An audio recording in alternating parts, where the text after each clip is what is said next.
Hey y'all, I'm Arwen, the professional joy seeker. Back in the saddle and getting some of my flip throughs done. I'm preferring to do flip throughs rather than reviews because a review is my opinion, right? And in my flip through, I'm giving you my opinion anyway. So y'all can make up your own mind. We're talking about the Bianco Nero Tarot, or Nero, but I believe Bianco Nero Tarot by Marco Proietto. And it is it's a tuck box, so it's not as flimsy like as a game crafter, so it's got some definite sturdiness to it. Here is the guidebook. It's a little more than a little white book. I'm being real fussy about that because little white books, man, I meant to pull one out. Y'all, I forgot again. What is that? I meant to pull one out. Y'all, I forgot again. What is that? This one might have a little white book. Let me grab my medicine woman and see what it's got. Yeah, it's got a little white book. This is really what a little white book is. Okay? Look how thin that is.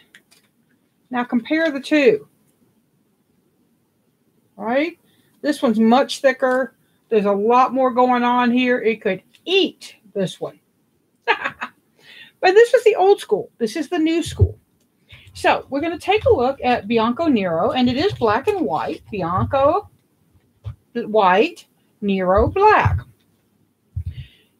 I helped write the book, so my name is on the book. It's not on the deck because I didn't have a damn thing to do with that artwork. And really just a little bit of helping on the writing. So, but it's a very, very sweet little deck. I love black and white decks. This is, he's got an introduction in here. You get a little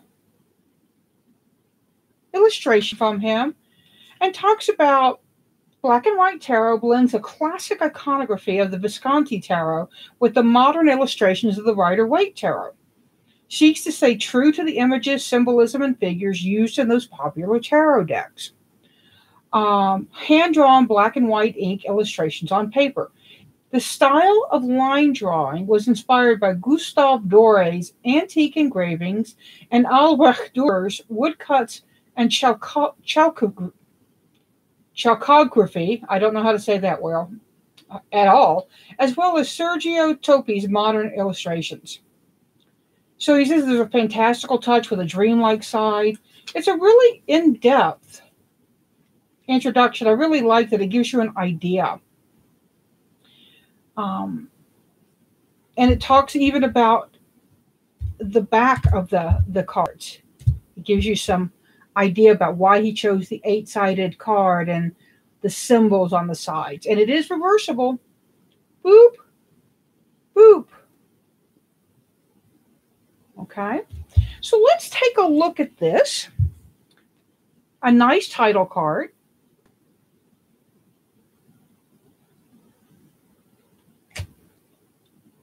A little about the artist card.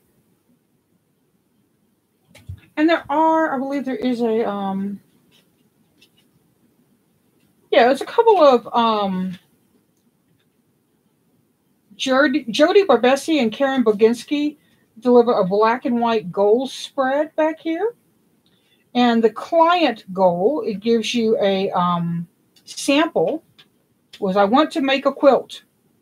And it gives you some, it tells you the reading. It pulls cards and gives you a demonstration, which is really nice.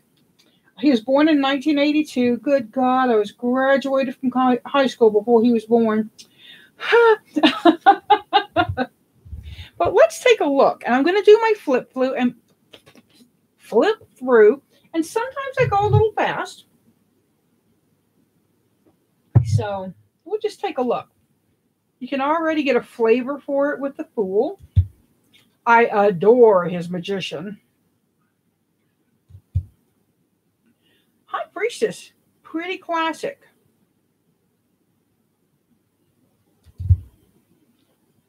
Empress showing us a little cleavage. You go, girl. Emperor, large and in charge.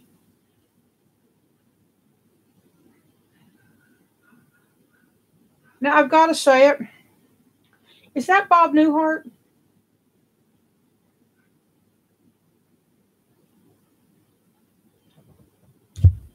The Lovers. Gosh, so sexy, so sensual. Missing the angel in this, but he's gone for a different interpretation of the Lovers. She's gone for a more physical and more actual. And I tend to make it a spiritual card. The Fabulous Chariot. This is not, somebody said somewhere they thought it was a Thoth deck, but it's not. 8 is strength. It is not temperance. It's not switched, I mean, between justice. Sorry. The Hermit.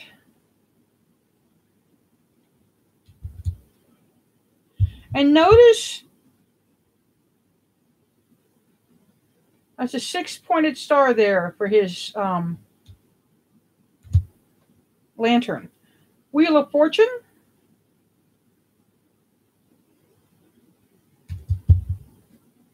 Justice.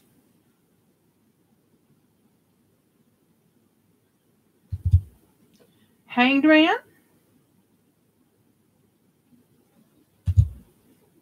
Death. Now this is an interesting death. You don't have a lot of the extra. Death has his own shadow here. And his sickle is a banner also. So it's kind of touching on the 2-part of death of Rider-Waite. Temperance. I kind of like that side view. The Devil's kind of entertaining.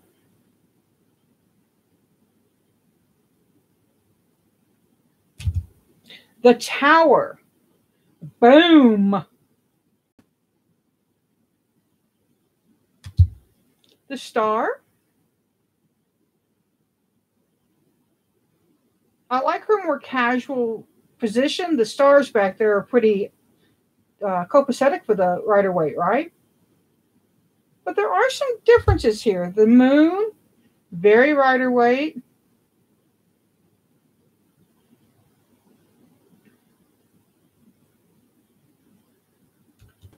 The Sun, I kind of like the old age of the Sun. Much character in that face, right? Judgment.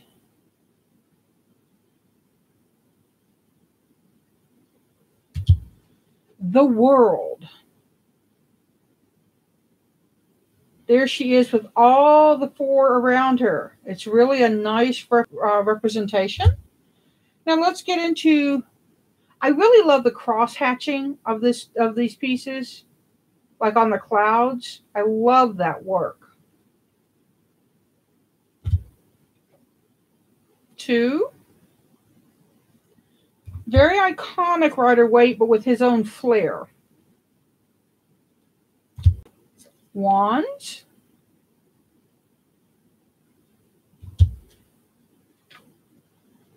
Pretty buff boys going on there now.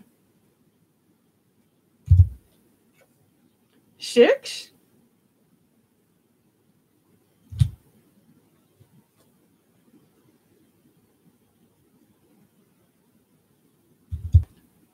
Eight. 9. These guys like to wear their towel wraps, don't they?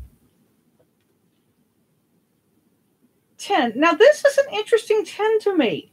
I don't get the overburden, the overwork, the taking on too much here. So that's really an interesting view for me on the 10 of Wands. He still has a long way to go, though, with all that. So he may drop them yet. But it's an interesting take on it. Yeah, I had to count and make sure there were 10. Hey, y'all. I'm sorry I'm not looking over there at the chat. So rude. The Page of Wands. The Knight of Wands. Look at all the air, not air, but the fire motion in there. All the flipping and flying and growth. Our beautiful Queen of Wands.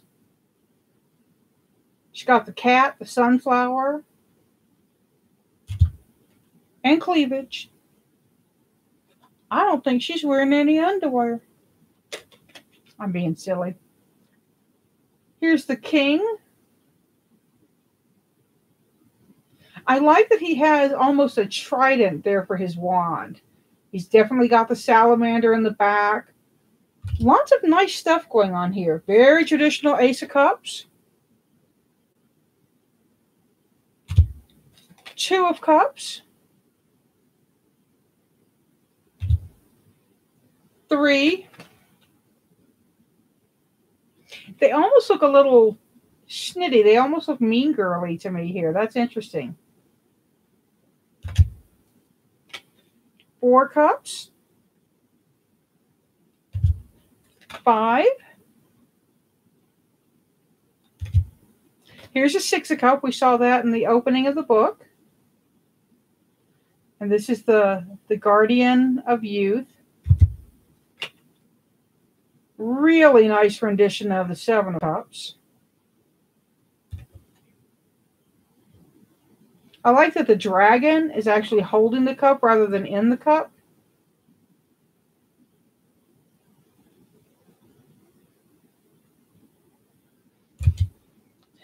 Eight of cups.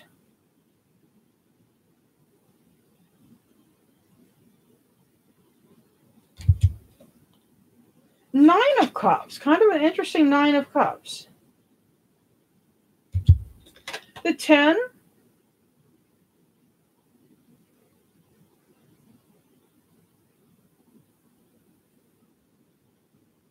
I love how you give, the children dancing, the hugging. You give the impression of that rainbow when you don't have the color. The page, again, all the page have lost their shirts. Poor little boys. Knight. I love that he's on a big, healthy charger, too. The Queen. That's a perfect Queen of Cups for me. And the King. Octopus. I'm a big fan of octopus. Swords.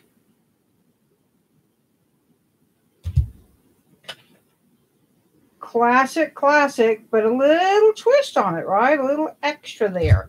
And that's what I like about this. It's it'll make a really nice deck for me to read in low light situations, because black and white is actually kind of easier to see in dim light. And the 3 of Swords, no doubt what's going on here.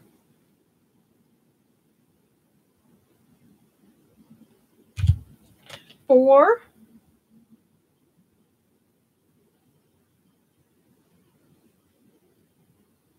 Come on, focus. I love that his family is up there over him.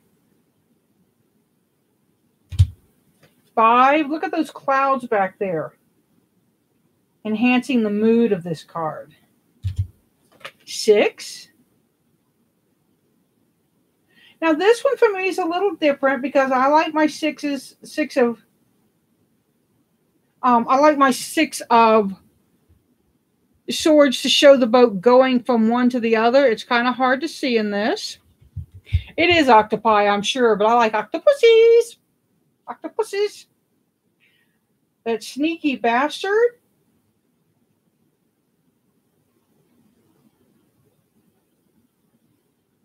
Sneaking behind, grabbing up the swords. The 8.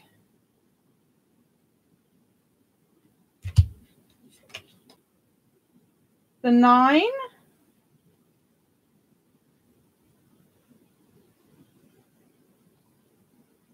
Oh. Focus. No astrological quilt in this one. That's pretty typical in a lot of 9s. The 10 is like doom, despair, and agony on me. Deep, dark depression, excessive misery.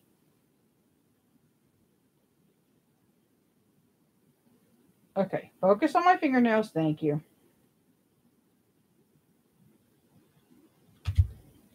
Page of Swords. Poor baby, lost his shirt. The Knight of Swords. Charging in, not thinking, going forward. The Queen of Swords. The queens also do seem to have a little difficulty with their clothing. But I love her. I love that handout. Like, talk to me. And then our King. Covering the naughty bits. That's about it. And he's a good-looking man, isn't he? Big and burly.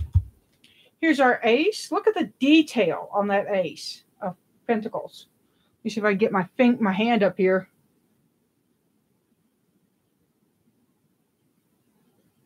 Oh, focus, you silly camera. Ugh.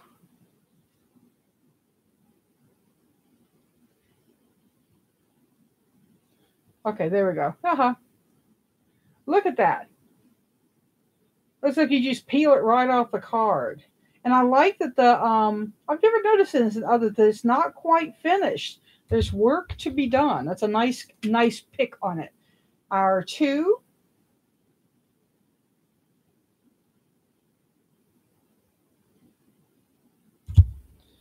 The 3.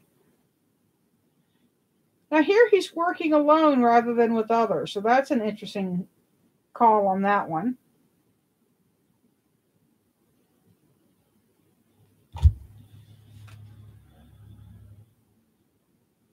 The 4, sorry, not the 9. Often seen as the Miser card. Very traditional 5.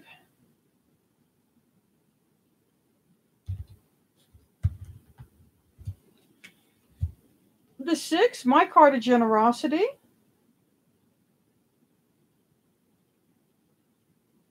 Sorry about the focusing, guys. My arm is getting so tired. The 7, again, I really like the costume here.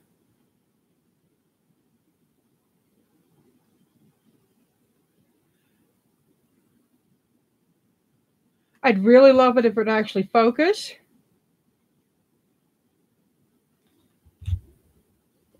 The 8, working, creating, carving.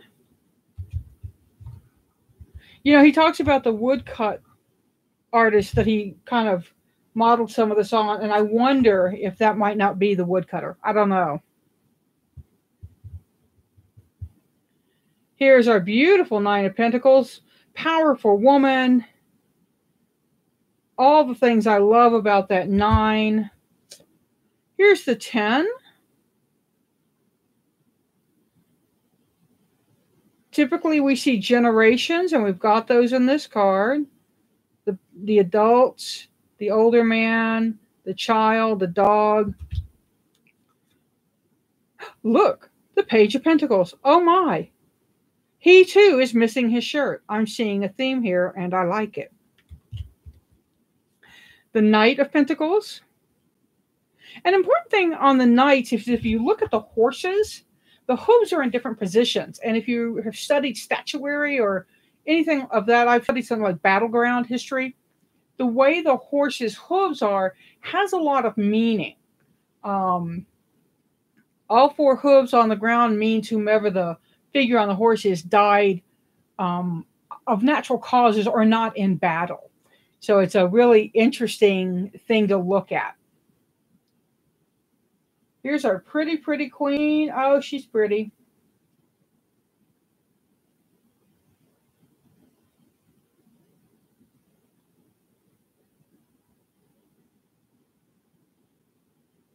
And last, the King of Pentacles.